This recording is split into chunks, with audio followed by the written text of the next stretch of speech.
I'm not sure what. Yeah, Jim just said he's not on yet, so that's okay.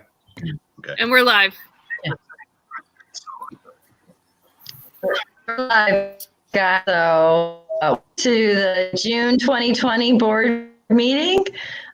Could we please rise for the Pledge of Allegiance? Lance, could you start us? I'm going to move so you can see the flag. Of the United States of America. United States of To the America. republic for which it To the stands, republic for which one it nation, stands, under one God, nation, under indivisible, God, with liberty indivisible, and justice with for liberty all. and justice for all. Thank you. Welcome, everyone. I hope you've all been well this month. May was another long month due to COVID and all those things that are happening. I'm very glad to see that the phases are starting to open up a bit more. That is very hopeful. Public comment. Lance, did we have any public comment come in? Ma'am, I did not receive any.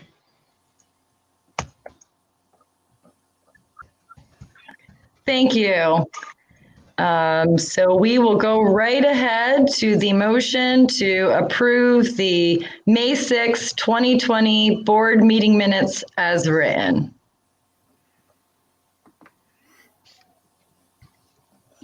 I'll make the motion. I'll make the motion. Oh, you can have it. I'll second.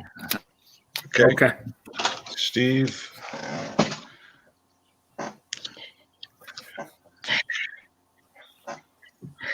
Okay, any discussion? Okay, no discussion. In that case, roll call vote. Trustee Walsh, Aye. Trustee Robertson, Aye. Trustee Snyder, Aye. and Trustee on mute there, Steve. Yeah, gotcha. Aye. Okay. Mayor Bogle?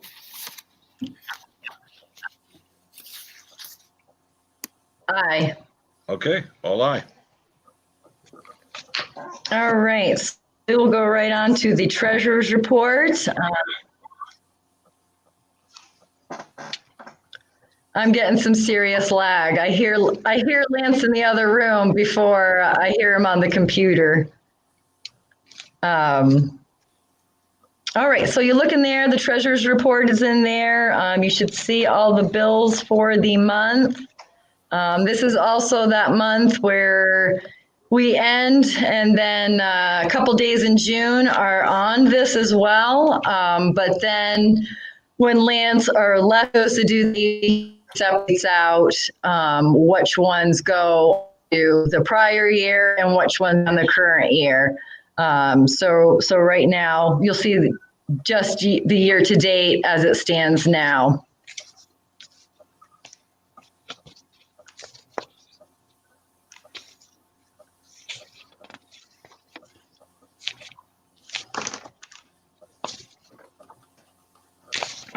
So if you're going through the vouchers, not a lot of activity for May.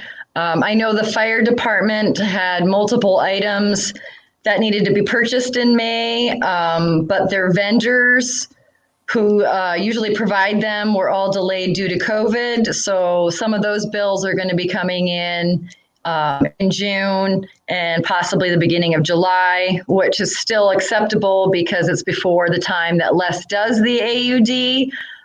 So that way he can close out the books. If I'm looking at it correctly, Mayor. So the total, sure. Sorry. It looks like the largest payment we had was, or a very large payment we had was roughly $40,000 for insurance. Is that what I'm seeing? We did pay our insurance bill for FY20. Gotcha.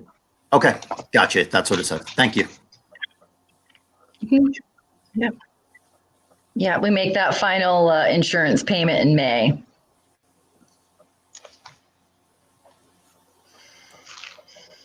So the total of unpaid vouchers would be $77,396.27. And the total paid vouchers are $19,060.38.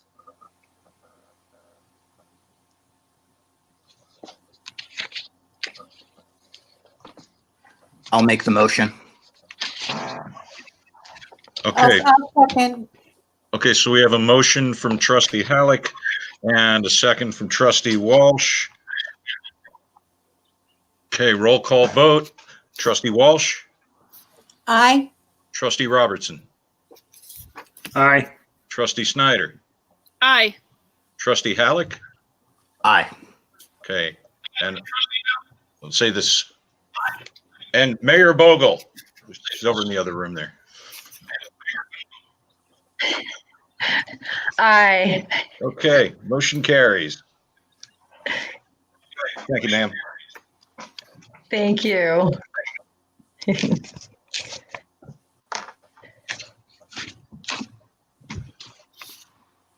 So let's also has included the treasurer's report and operating statement are in there for review as well. We'll still be getting in some of May's bills in June, which will then be added to this, and then we'll have our final number. Just as of right now, our year-to-date for expenditures. Let me get that. Our year-to-date for expenditures is $913.14, and our revenue year-to-date is $1,368,155.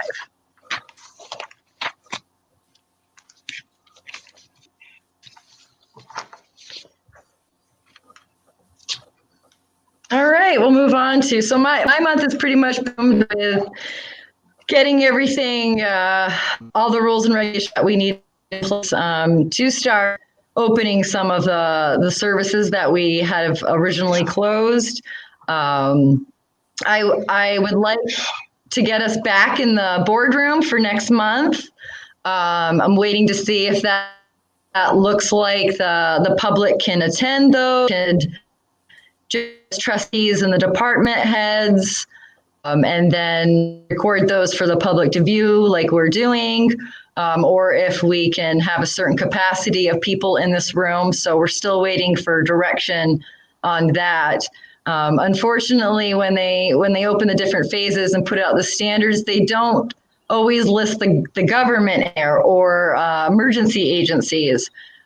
So I have to reach out to the governor's office and get specifics on those orders for municipalities.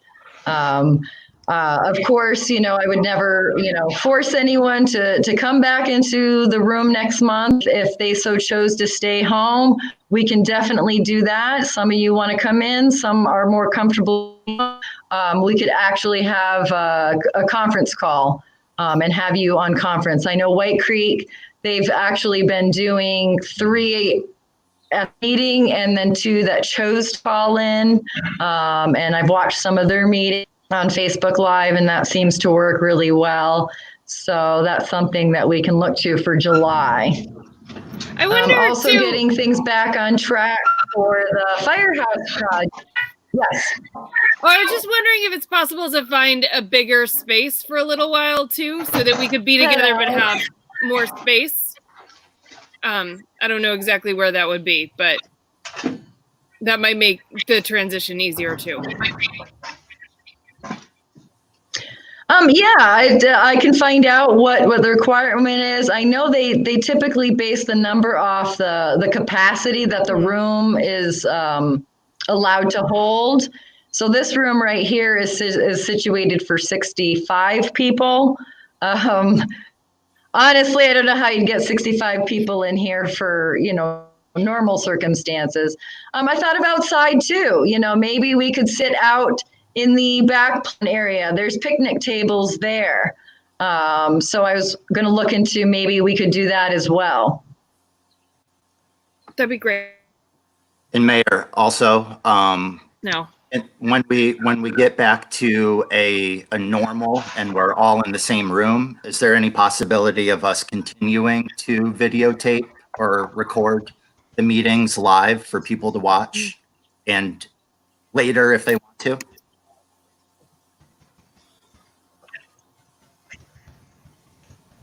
Yeah, I mean, if we wanted to do a more formalized version of recordings, we could actually post on our website to hire someone to record, or just do the Facebook Live feature that's free, and we could do that. Of course, those meetings would only be on Facebook. After that, they wouldn't be necessarily recorded to be used on several medias.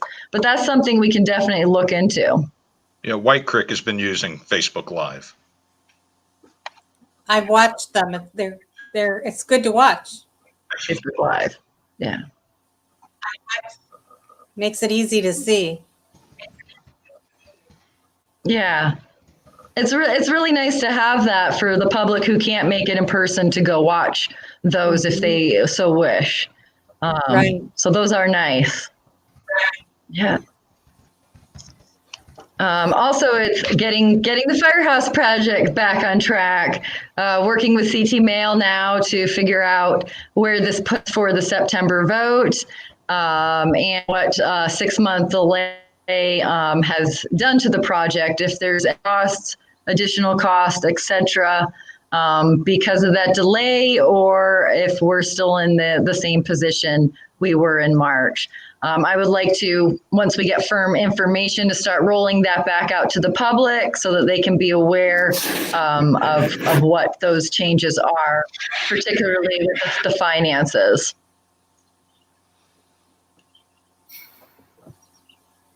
Any questions for me?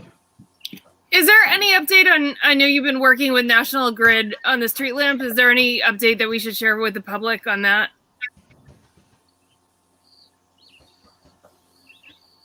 Sure, I can share what I sent to you guys, I think in an email last week. National Grid finally got to try 5 or 6 different phone numbers and actually track down the representative that we were working with, boss. So once I got a hold of his boss, he then reached out to me quite quickly. But they had all been sent home during COVID as well, and we're trying to get caught up on the cases that they were working on while home. And he apologized profusely for the delay. And I actually got permission to share the National Grid reps info with the Cherries directly. So now that they have info and can communicate directly with National Grid, since this is National Grid's area to find a solution for. The rep I spoke with, he had already believed that the shades were put on the back in February when he transferred it over to the outdoor lighting unit. They were supposed to get them put on. So I told him, no, they had not tried yet. And they, in fact, were on. But please work with the Cherries and find a solution for those. I basically told them, please do whatever you need to do to get this done quickly. It's already been 4 months.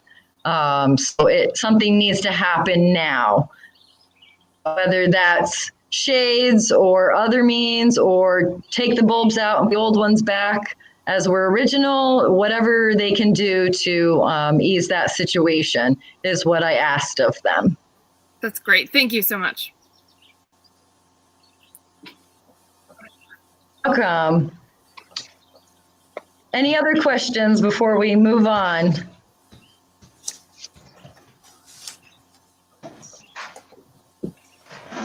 Okay. All right, so you should have gotten in your packet.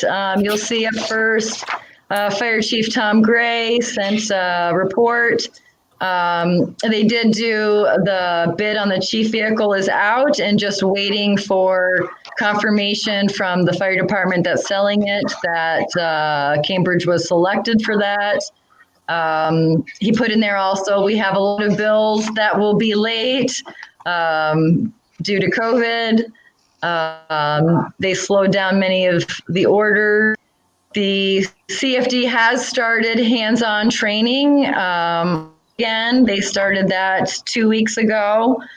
So they're starting outdoor training. They're trying to keep things outdoor where everybody has enough space to stay distant from each other. And that is his report. Mayor, Yes. I know, I don't think Chief Gray is on, but just from the note or his report that he gave, he mentions that he uses the term a lot of bills from May will be moved over to June. Is that going to have a significant impact on our budget since we'll be in a new budget year in June? Yes, the fire department typically does the bulk of their spending in May. That's when the hose testing takes place, etc.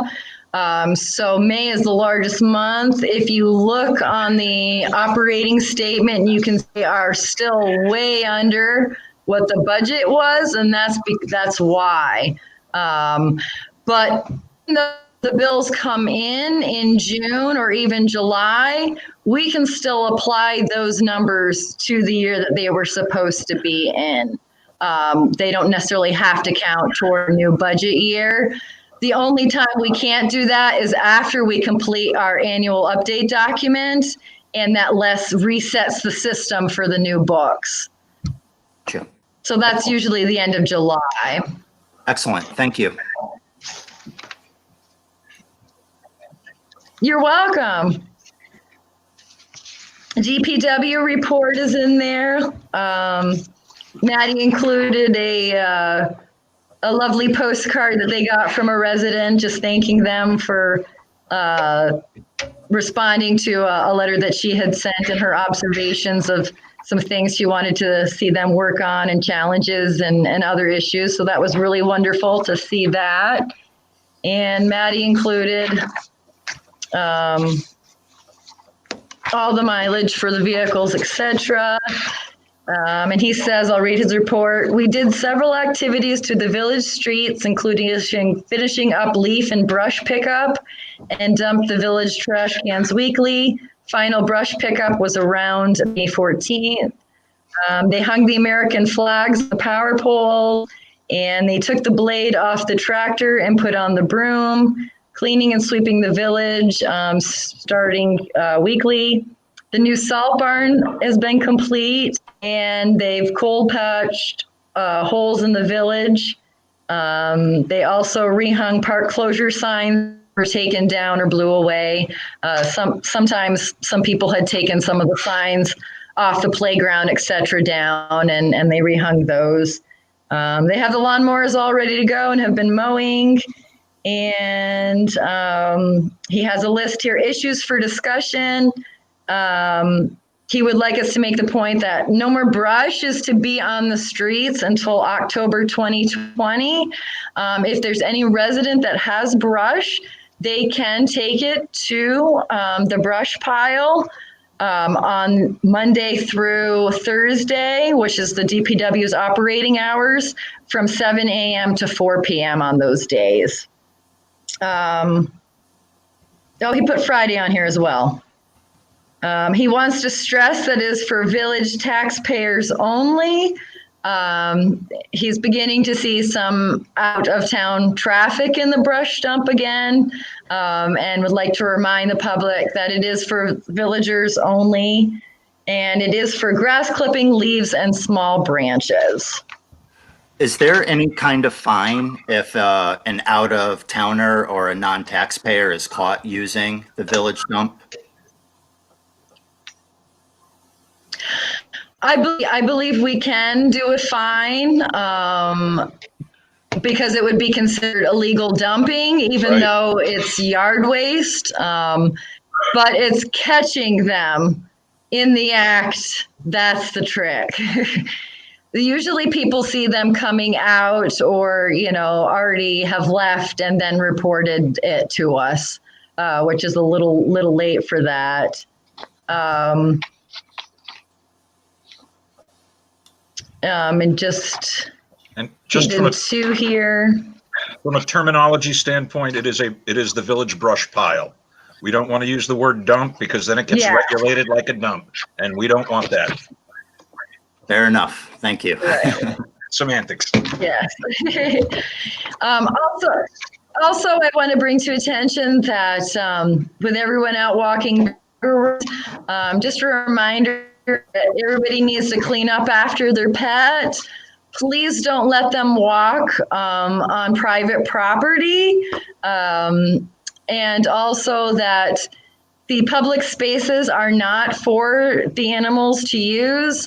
I've had some complaints come in regards to the little garden that the Girl Scouts did. They're trying to grow some new grass there because there's a whole patch where the dog peed and the grass isn't growing.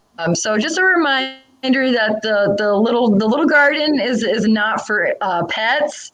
You can hold your pet with you, but do not let them use that for a bathroom. Yeah. That too is illegal dumping, by the way. Yeah. Dump. We need sound effects. That's right. Don't let was Jimmy the hear that.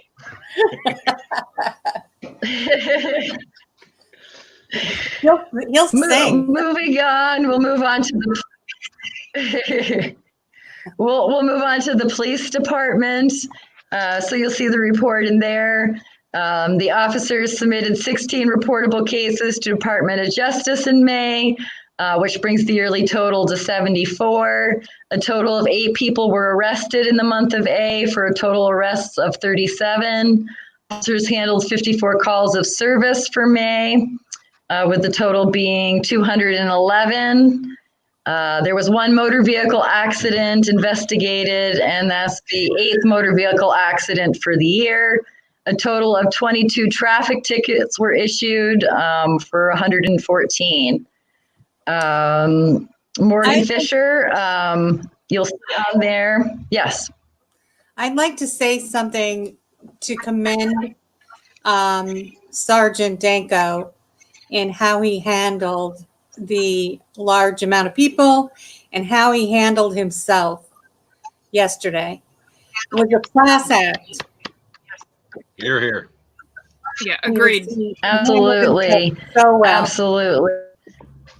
He, Absolutely. true community policing at its He best. did. I'm so proud.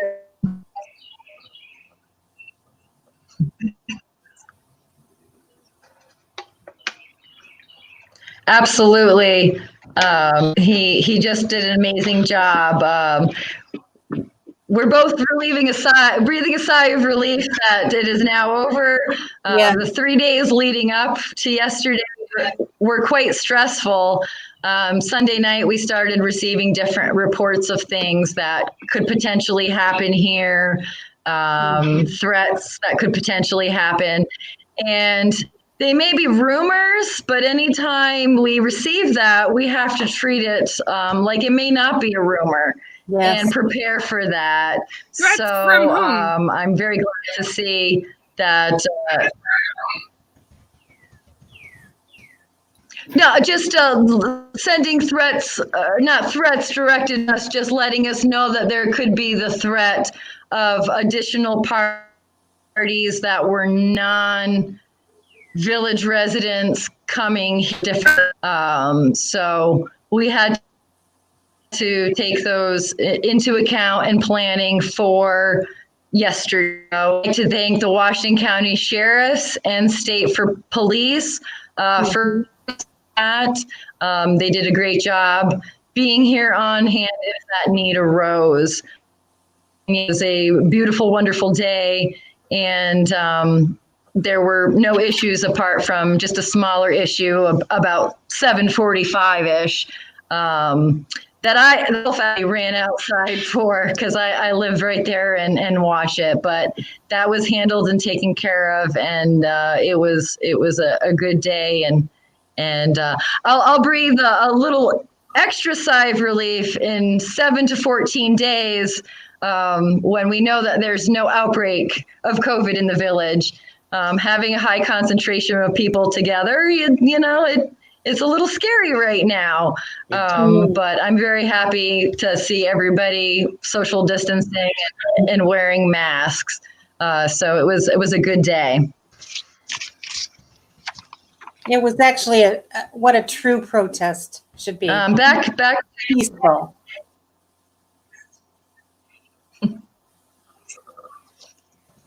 Yes.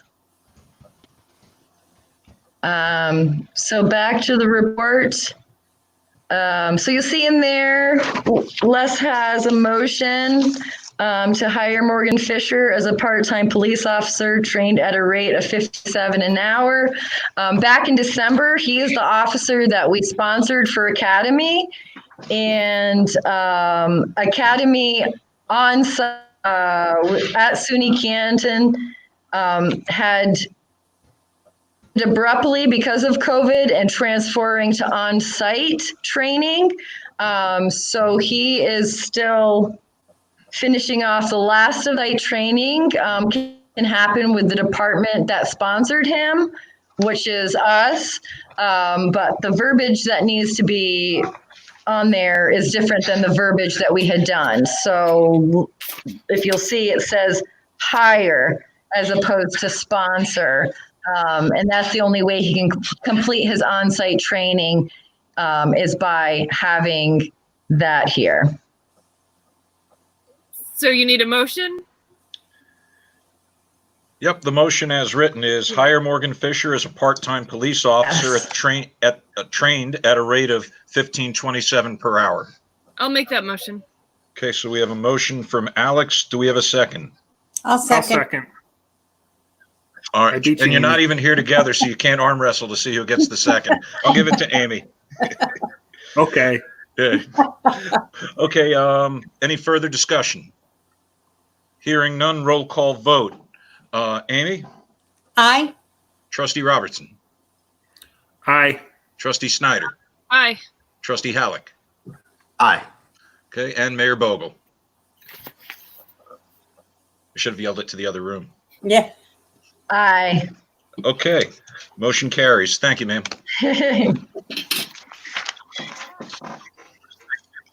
You're welcome.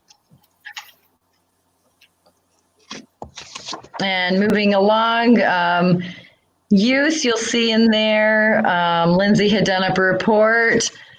So summer camp, we had canceled that on May 12th because we received an email from the county that the lake was going to be closed, that the beach, bathrooms, and pavilion would not be accessible, and therefore we could not have summer camp there.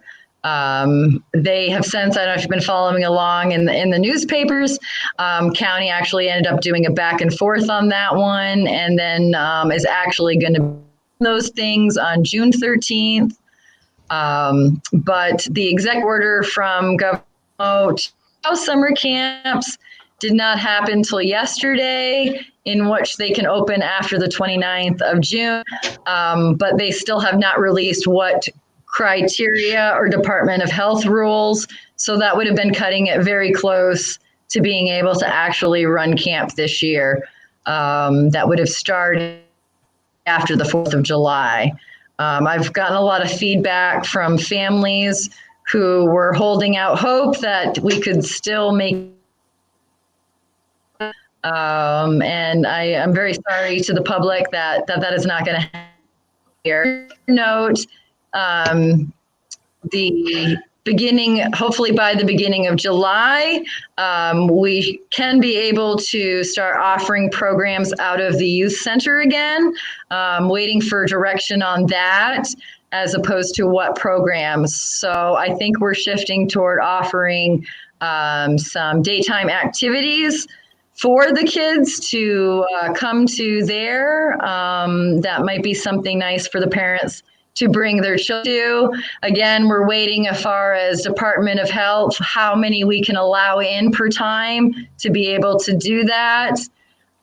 I know we had a few volunteers come forward in February who wanted to start running the hymn night for kids and teens. And then, of course, once COVID hit, that kind of got put on hold for that. I know the health and fitness classes that have been taking place, they really want to get back in there again. So it's just seeing what that will look like when the beginning of July.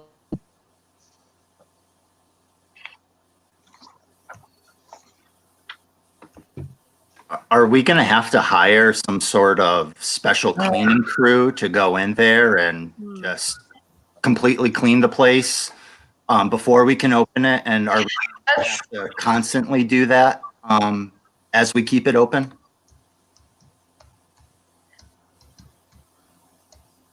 That's what we need to get squared away, is if we can do that. I know Servpro has been very generous to the village and has offered their cleaning services if we need them. They did the police and fire department. So do have service come in and do that. I can reach out to them. Waiting for instruction as far as what is the cleaning criteria going to be between uses for facilities and for businesses. So once we get that, we'll definitely know. Thank you.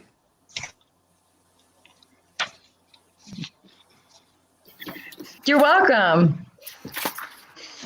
Assessor's report, you will see that in there. Pretty much no change, just as normal communications with various owners with tax bills. And zoning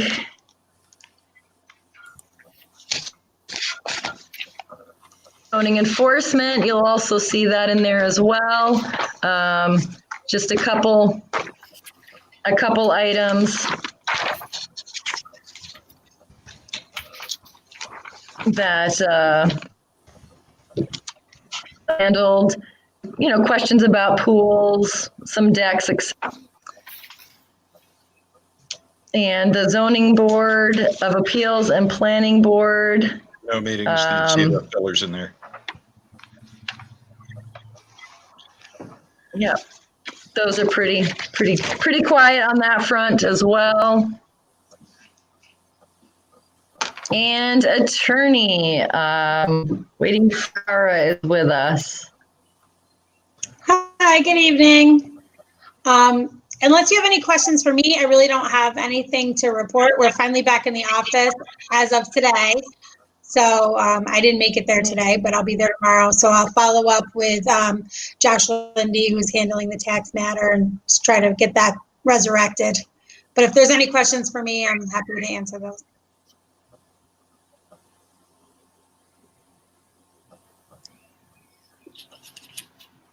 Thank you, Cara.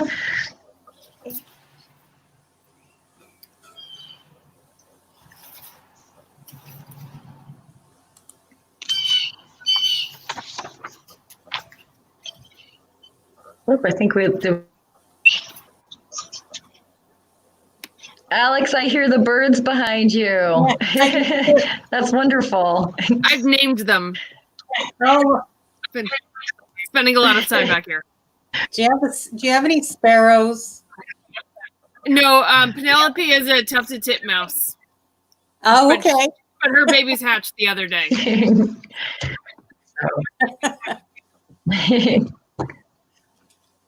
That's neat. Any questions for Cara?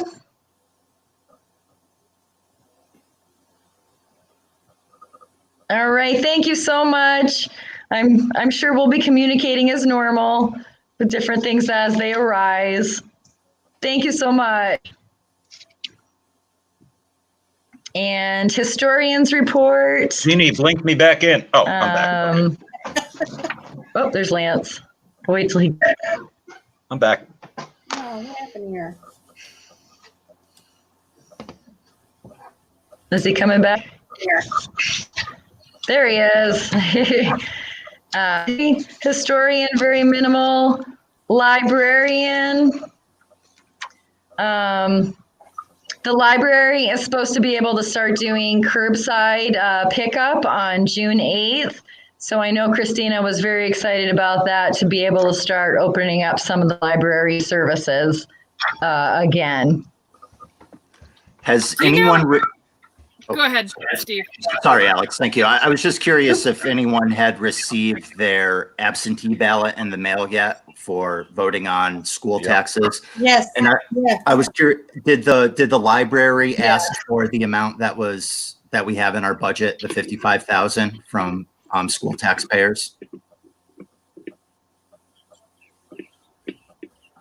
That would be a question for the library board. I'm trying to remember if that sounds like the same as last year. It sounds roughly the same as last year's. Yeah, I haven't received mine in the mail yet, so I was just curious what the number was on the actual ballot. We Oh, got ours today. And I don't remember, I don't remember the exact amount that they specified on the ballot. Fair enough, no problem. I'm sure my ballot will be in the mail soon. Thank you. Yeah, it's due by Monday. I believe you can go and pick up an absentee in person if you go to the district office, Steve. So if you don't get it like tomorrow, I would probably reach out to the school. Yeah, I haven't even checked my mail yet today. It's probably there if Amy got hers today. yeah, today was the day we got ours. Actually, my husband got two. I don't know why. Yeah. One person He can vote twice. I think that's a problem.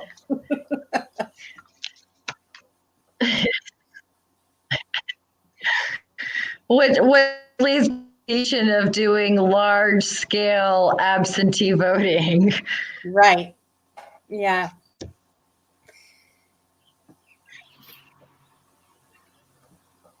All right, Lance, you are up. All right. Driving on the same as usual. Got window hours. We're starting to see more folks trickle in, especially with the tax payments. For the registrar side, that's starting to pick up a little bit more again. We're not back up to the rate of about 30 a month, which is what we are normally at. But we're up from 10 to 15 this month. You see a copy of the court report. It's probably the last page in there. Taxes have been a good news story so far. We're on the third official day of collections. This was the amount as of 3 o'clock, which is in your report. I got probably about 4 more payments after that. So it's up around 45, 46 already. So about 5% paid after 3 days. That's not bad at all.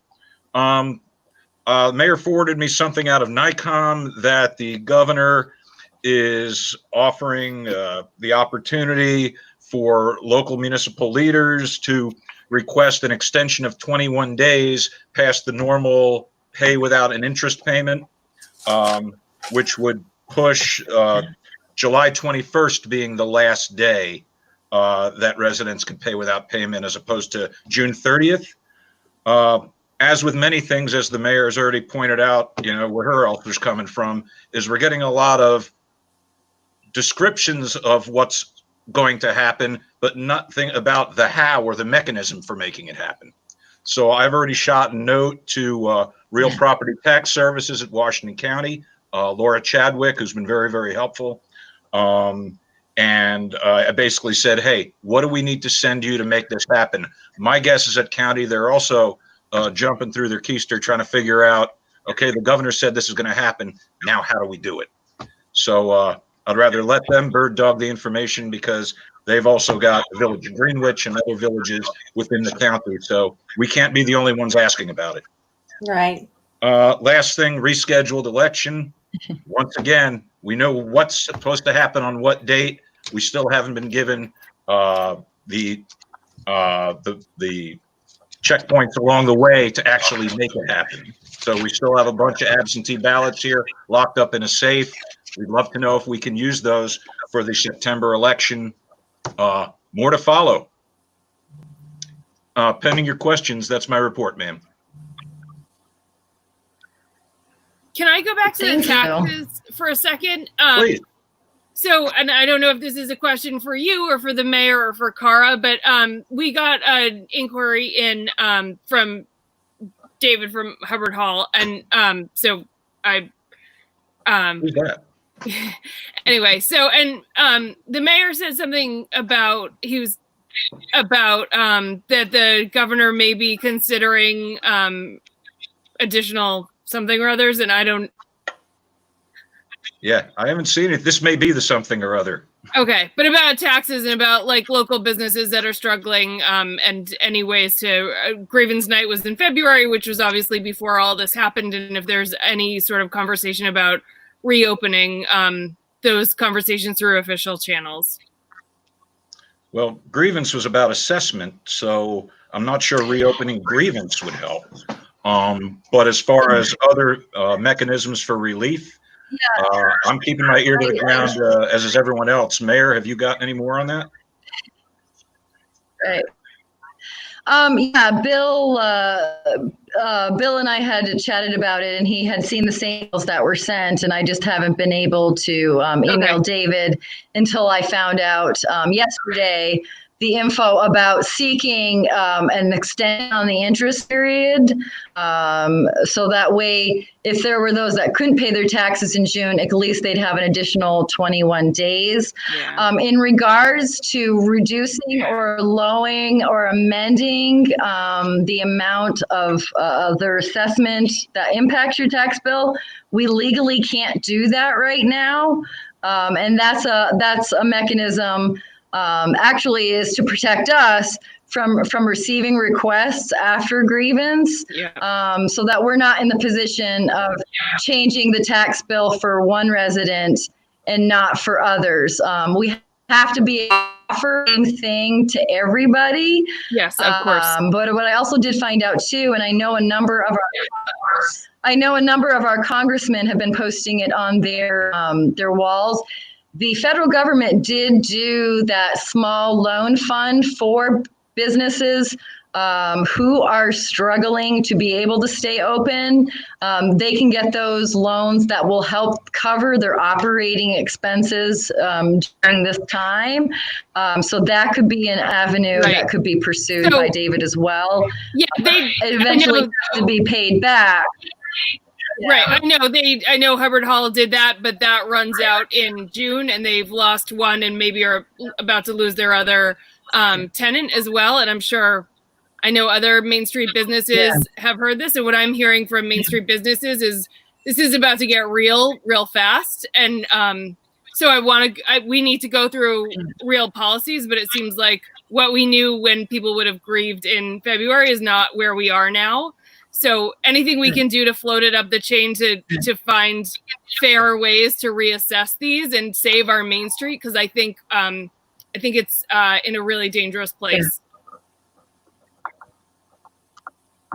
Yeah. Yes, absolutely. Two, I hope that the businesses kept an eye on their town tax. So the town of White Creek's grievance was on May 27th. So many of the businesses could have went to the town.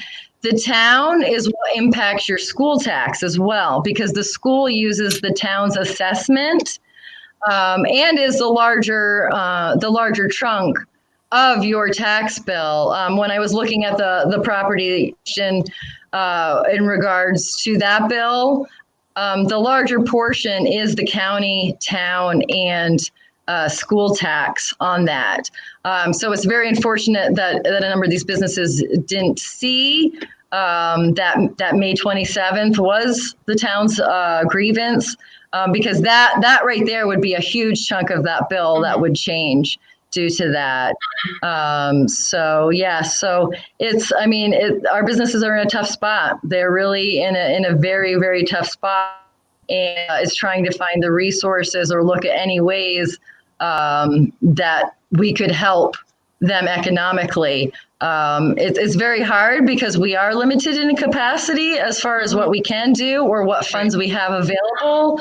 We don't have any type of economic endowment of money that we can give out to businesses, etc. It makes it very challenging be able to aid them. So I hope they are availing themselves to a lot of the federal stuff that is available, and state. Yeah. Yep.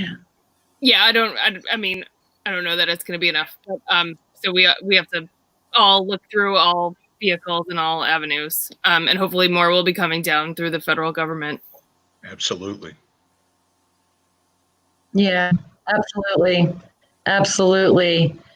Absolutely. So I wish we had, I wish we were capable, if there's other suggestions of things we could do, to help aid businesses that we're able to do, try to find those ways to do them. And that's why I reached out to NICOM about, can we get a extension for the interest payments? So that way, if there are people who can't pay right in June, they can pay a little later without being penalized or paying interest on that. So if we can extend it to 26th of July, that hopefully gives people a little more time. Mm-hmm.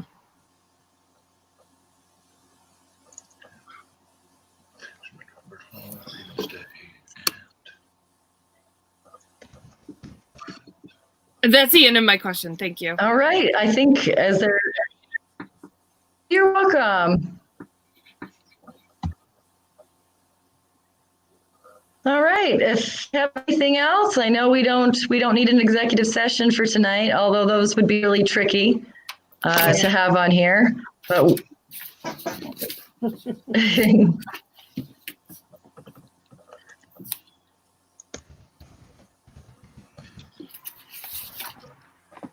I will make All the right, motion to Lance. adjourn then. Okay, we have a motion to adjourn. Is there a second? Now everyone's I'll shot? second. There we go. I'll second. Any discussion? I didn't think so. Okay, roll call vote. Trustee Walsh, Aye. Trustee Robertson, Aye. Trustee Snyder with what I thought was a Zoom background. Oh no, aye. Okay, and Trustee Halleck. Aye. Mayor Bogle. Aye. Motion carries. Thank you, everyone. Thanks, everybody. All right. Good night, everybody. Have a good night, everybody. Be safe, be healthy, y'all.